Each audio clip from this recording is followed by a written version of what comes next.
Bonjour, j'espère que vous allez bien. Bienvenue dans cette Good Vibes Letter. Aujourd'hui, je vais vous donner un exercice plutôt pratique, une méthodo du pouvoir de la parole adapté à l'enfant. Si vous avez des enfants, cette vidéo va être pour vous. J'ai eu à l'appliquer dans ma propre vie avec mon fils il y a 2 semaines et en parlant depuis avec des copines et en parlant des résultats surtout, j'ai eu plusieurs personnes qui m'ont dit mais c'est le sujet de ta prochaine newsletter, il faut absolument que tu en parles. Toutes les mamans ont envie de savoir ça. Donc pour vous mettre un petit peu de contexte, moi j'ai un petit garçon de 7 ans qui a des particularités, qui a une maladie génétique, donc qui a des sujets de, on va dire, de développement qui ne sont pas les mêmes que ceux dont les enfants dits normaux. Je mets bien des guillemets sur ce mot-là. En tout cas, voilà, il y a une éducation entre l'éducation que je m'étais dit que j'allais faire, celle qu'on a tous quand on a des enfants, et celle qu'on adapte quand on a un enfant avec des particularités et des différences euh, telles que celle de mon fils. Bah voilà, il y a un gap parfois. Pendant 7 ans, il y a des choses où j'ai adapté des choses. En fait, l'idée de cette vidéo, elle n'est pas de porter de jugement sur les éducations, dans le sens où chacun fait comme il veut chez soi, fait surtout comme il peut chez soi, et que tout le monde n'a pas les ressources intérieures de faire certaines choses avec ses enfants, parce que si on ne sait pas gérer soi-même son émotionnel, bah, c'est quand même un peu compliqué de le faire avec les enfants. Bref, c'est un sujet hyper vaste, l'éducation, donc l'idée n'est pas tant de rentrer là-dedans aujourd'hui, mais de vous donner une clé de compréhension, un truc pratico-pratique qui marche pour moi depuis des années et que là j'ai eu justement à refaire d'une autre manière au vu des circonstances actuelles de ce qui se passe avec mon petit garçon. Jusque-là, on avait un cadre très établi, très clair, avec notre enfant, mon mari, moi et mon fils.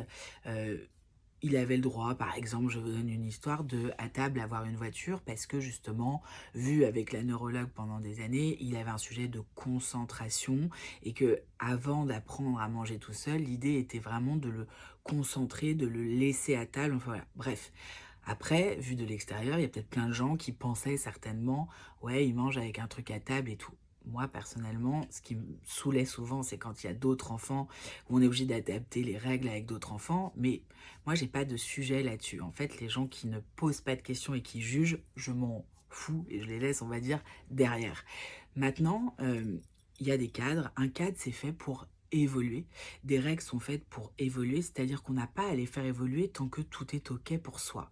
Et en tant que parent, c'est hyper important d'être très OK avec son cadre, avec ses règles, avec le règlement intérieur. Déjà, on devrait tous en avoir un pour nous-mêmes, mais on ne le fait pas, on pense à le faire d'abord pour les enfants. Or, si l'enfant ne comprend pas quel est le cadre, et surtout si l'adulte n'est pas complètement sûr de son cadre à lui, le truc peut être un peu compliqué à mettre en place dans une systémique familiale. Ce qu'on appelle les systémiques familiales, c'est il faut que tout le monde soit aligné autour du même projet en fait et que chacun soit bien à sa place. Ce qui s'est passé, nous, ces dernières semaines, c'est que mon fils est rentré dans une nouvelle école avec une façon de travailler complètement différente. Il a en plus malheureusement eu un accident de la route qui a été hyper perturbant pour lui. Bref, il y a une succession de choses. Le fait qu'il grandit aussi, qu'il a tout d'un coup fait un gap de progrès aussi énorme, donc une autonomie qui arrive beaucoup plus vite mais qui n'est pas encore gérée. Bref, une multitude de sujets. Nous, un peu plus stressés certainement aussi qu'à d'autres moments parce que fatigués par le fait de recevoir souvent chez nous et tout ça. Bref, plein de choses qui font que les dernières semaines ont été un enfer à vivre. Ce petit garçon joyeux, solaire, tout ça, s'est transformé un peu en, en gosse qui supportait plus rien, qui réinterrogeait tout. Toutes les règles devenaient compliquées, même se laver les mains, qui était ancré depuis 7 ans dans sa vie. Quand on rentre à la maison, il voulait plus en entendre parler, à se rouler par terre, à faire des colères de dingue. Des colères comme ça, on n'en avait jamais vécu aussi grosses. Peut-être une ou deux fois, il en faisait une par an, allez, deux par an, dans des endroits très précis, après des hospitalisations ou après des moments où il avait beaucoup sollicité. Bref, il y avait toujours, disons, quelque chose où on se disait, ok, c'est normal et surtout, ça ne dérangeait pas notre quotidien vraiment. Là, on s'est retrouvé dans une situation où pour nous, c'était plus possible. En parlant avec des copines, je sais que c'est le quotidien de beaucoup de parents d'avoir des colères comme ça. Et en fait, j'entends beaucoup de gens dire bah, c'est normal, il grandit, c'est normal, il décharge son émotion, c'est normal. Oui, mais non, en fait. Il y a un moment, décharger son émotion, c'est normal. Traverser son émotion, c'est normal, mais il faut bien faire comprendre, à mon sens, hein, parce que moi, c'est ce que je travaille tout le temps avec les adultes. Et en fait, je pense qu'il faut le dire très clairement des jeunes aux enfants, c'est qu'on a le droit de tout, de décharger, mais on a une responsabilité aussi. Et donc, oui, un enfant grandit, oui, mais si on ne lui montre pas très jeune qu'il y a des choses où c'est pas possible et qu'il faut qu'il apprenne à gérer son émotion. D'ailleurs, quand on parle de gestion de son émotion, c'est un autre sujet, mais on gère pas une émotion, on ne deal pas avec en fait. Il faut déjà la traverser. Par contre, il y a des façons de la traverser qui impactent moins les autres, qui font pas du mal aux autres. Et donc oui pour traverser des émotions, oui pour parler, mais non pour taper, crier, se rouler par terre et exploser au moindre débordement tout le temps pour rien et tout. Le vrai sujet, c'est d'aller parler derrière. Qu'est-ce qui fait que tout d'un coup, il y a autant d'émotionnel? Et c'est là où je vais vous partager cette méthode que j'ai un peu créé malgré moi, parce que arrivé à bout le dimanche soir, il y a 2 semaines, en raccompagnant une de mes meilleures potes au train avec son mari et son enfant. Et oui, j'avais eu encore 2 colères dans le week-end. Le week-end d'avant, c'était pire, le pire week-end qu'on ait jamais vécu. La semaine, ça avait été compliqué. Et là, je me suis dit, je ne veux plus. En fait, je suis chez moi, je ne veux plus continuer comme ça. Je ne le reconnais pas. On n'a pas envie de vivre ça en fait. Et on adore notre enfant, mais on n'a pas envie de vivre ça. Et je suis rentrée et je lui ai dit, je te laisse finir de dîner. Par contre, après, on va se mettre à table avec papa, toi et moi, et on va discuter un peu parce que ce qu'on vit là en ce moment, on n'en veut pas, c'est pas possible, il faut qu'on trouve des solutions. Et donc cette méthode, c'est un mix entre la méthode de Faber et Maslich. Je ne sais pas si vous connaissez Parler, écouter et les résolutions de conflits. C'est un outil que j'utilise beaucoup avec les adultes d'habitude, soit en entreprise, soit dans les coachings, on va dire, personnalisés. Et couplé aujourd'hui à ma méthode sur le pouvoir de la parole, ou pour rappel, je vous en parlerai dans une autre vidéo. Parole, si on prend le P, c'est le P de partage, donc c'est de créer les conditions de l'échange et du partage. Le A, c'est l'assertivité, réussir à dire ce qu'on a à dire sans manipuler, sans agressivité, sans se... Voilà, donc ça demande pour le coup une gestion d'émotions et de se poser et de ne pas être dans la surréaction. Ensuite, on a le R de responsabilité. Si vous voulez que votre enfant prenne ses responsabilités, il faut que vous et nous, en tant qu'adultes, on les prenne en face. Ensuite, il y a le O d'ouverture, c'est-à-dire que si on est tout le temps de notre point de vue d'adulte ou de gens, bah, ça fonctionne pas. Il faut ouvrir l'ouverture à questionner, aller interroger, se demander de pourquoi l'enfant raisonne comme ça, pourquoi il réagit comme ça. Par contre, ça ne doit pas prendre tout l'espace, ce questionnement. Ça doit être encadré. Et donc d'être dans cette ouverture à l'autre, d'aller demander de quoi l'autre a besoin dans cette situation-là. Ensuite, il y a le L de liberté.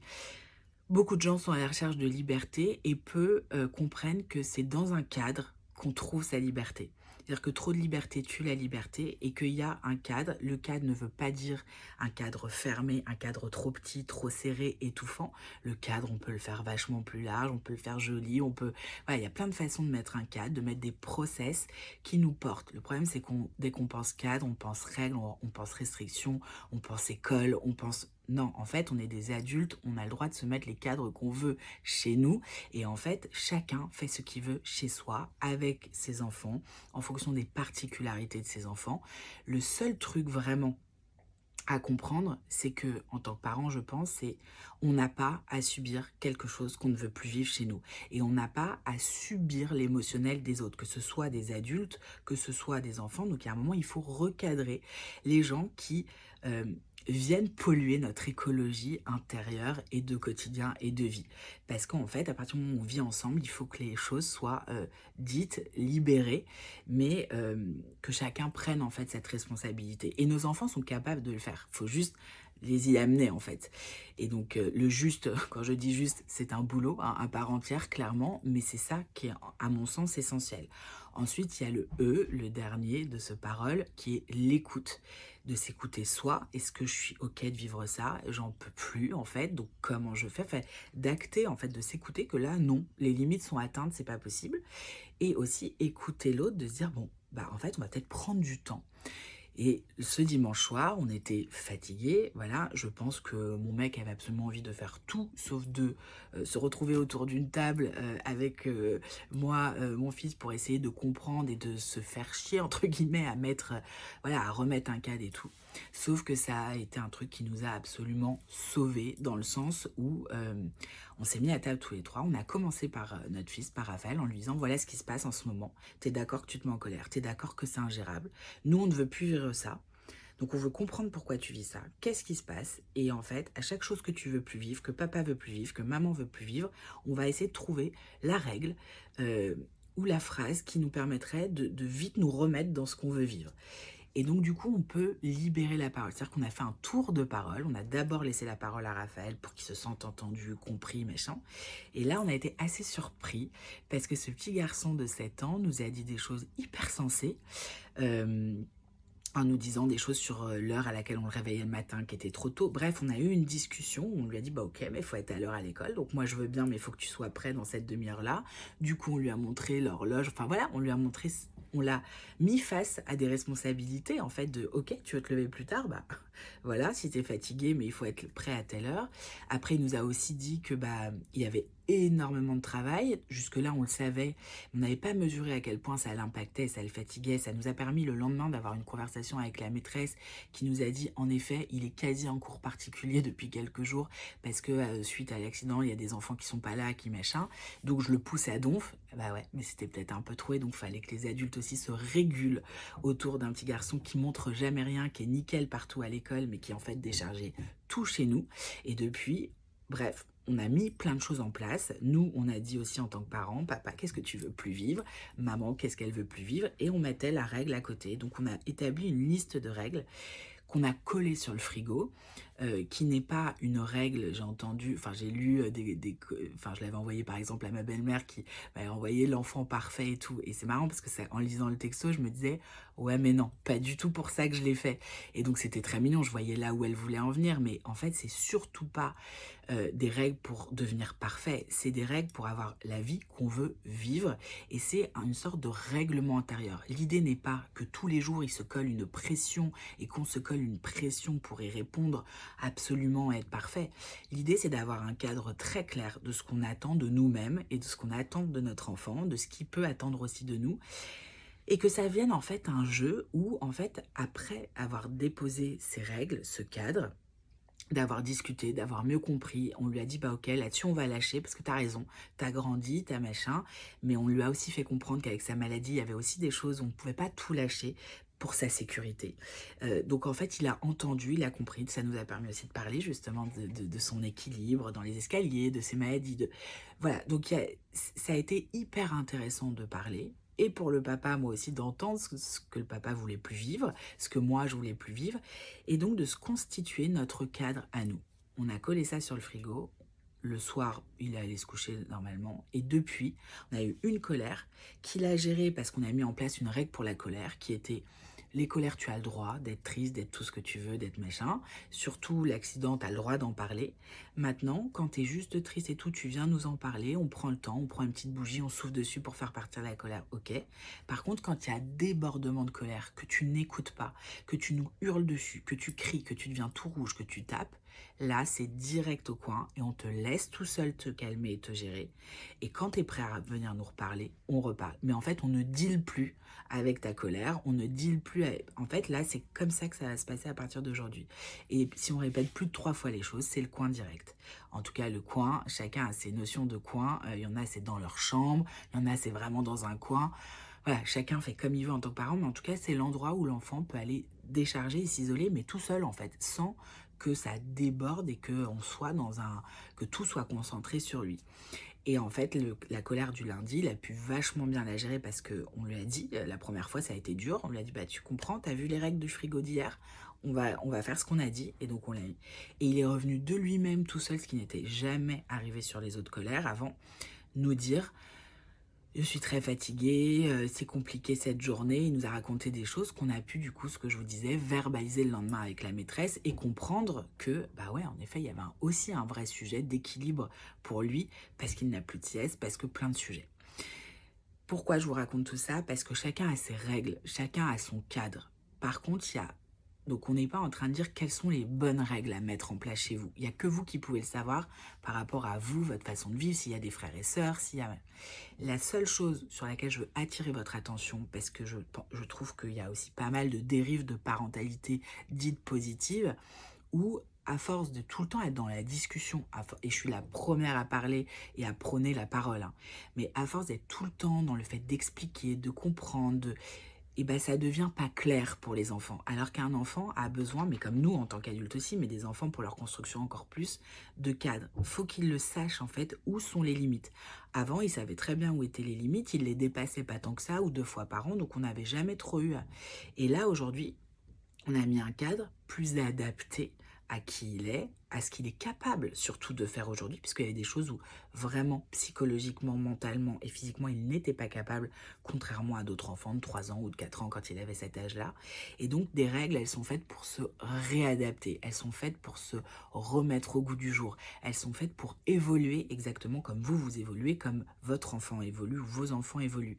La seule question qui compte, c'est est-ce que ce que je suis en train de vivre aujourd'hui dans mon quotidien me convient? Est-ce que ça me va? Est-ce que relationnellement, nos relations dans notre systémique familial sont au diapason? Oui ou non? Quand ça allait pas, et parfois il y a un non, et parfois il y a un mais non, pas du tout, et tout. Moi, j'étais dans ce mais non, pas du tout. Ça faisait 3 semaines que j'avais... Et en fait, je l'ai dit à mon fils, je lui ai dit, tu sais quoi, j'ai même plus envie de rentrer à la maison, en fait, en ce moment. Parce qu'en fait, c'est que de la colère. Et en fait, c'est important qu'ils entendent ça aussi. Donc voilà, l'idée, c'est vraiment d'aller expliquer son cadre, expliquer ses limites aux enfants, leur demander aussi où sont les leurs, et en fait de trouver l'endroit. Et donc ça, en faisant ça, le parole et écouter, c'est vraiment de mettre de la parole dans l'objectif de trouver un règlement intérieur pour nous, pour le fonctionnement. Et c'est très différent que juste parler, en fait, et que juste exprimer ou essayer de comprendre et écouter. Un enfant n'a pas seulement besoin d'être écouté, exactement comme un adulte, on n'a pas que besoin d'être écouté, on a besoin aussi d'être guidé parfois, on a besoin aussi de sentir, en fait, ce qui est possible ou pas possible de faire. Donc voilà ce que j'avais envie de partager avec vous aujourd'hui. On est sur du pouvoir de la parole adapté à l'enfant. Vraiment, pour le voir, ça marche. Ça n'empêchera pas les débordements. C'est juste la façon de les gérer qui sera différente. Et surtout, ça met un support génial. Je l'ai encore vécu hier soir où il était plus fatigué que les autres soirs, un peu sur la tangente. Et il a commencé et je lui dis, Raph, regarde les règles, tu te souviens de ça? Je sais que tu veux ça, mais là, c'est ça d'abord et ça après. Parce qu'on a mis vraiment toutes les règles de ce qu'on veut vivre à table, quand il sort du bain, enfin, voilà, plein de sujets. Et en fait, de lui-même, il fait « Ouais, c'est vrai », parce que derrière, j'ai oublié de vous dire l'essentiel aussi, c'est que il faut, comment on dit, engager chaque partie. Donc à la fin, on a tout écrit et on a signé. Comme il est pas capable d'écrire une lettre pour l'instant, on lui a fait coller des gommettes pour signer en signe d'engagement. On en a collé chacune 2 ou 3 nous aussi en signe de on signe et on s'engage chacun dans ce truc-là. Donc ça peut faire très process d'entreprise, truc, mais en fait, une famille, c'est une mini-entreprise. Il faut que ça fonctionne avec des entités différentes et particulières et avec un cadre commun. Donc en fait, c'est intéressant d'aller emprunter justement au monde des sociétés, au monde de l'entreprise et de la société de manière générale, un outil qui est ultra puissant, ultra intéressant, qui est son règlement intérieur familial et qui permet surtout un moment d'échange et de parole dingue, de connaissance de soi-même, de l'autre et de nos enfants. Voilà, si vous avez la moindre question, je suis à votre disposition. Je vous souhaite, pour celles qui ont des sujets comme ceux que je pouvais vivre il y a quelques semaines, d'ordre d'éducation, de réalité vécue dans le quotidien qui ne nous va pas du tout, eh bien, je vous laisse essayer de mettre en place ça et de m'en dire des nouvelles. Voilà, si vous avez besoin de choses plus précises et que vous avez vraiment un exemple en tête, ben, n'hésitez pas, vous pouvez prendre une séance Reboost. C'est exactement fait, ces séances Reboost pour ça. C'est si on n'a jamais travaillé aussi ensemble, on peut trouver de faire une séance d'1 heure et demie sur un sujet voilà, très particulier. Voilà, n'hésitez pas, je suis à votre disposition. Je vous souhaite de très belles semaines à venir. On se retrouve dans 2 semaines. Ciao!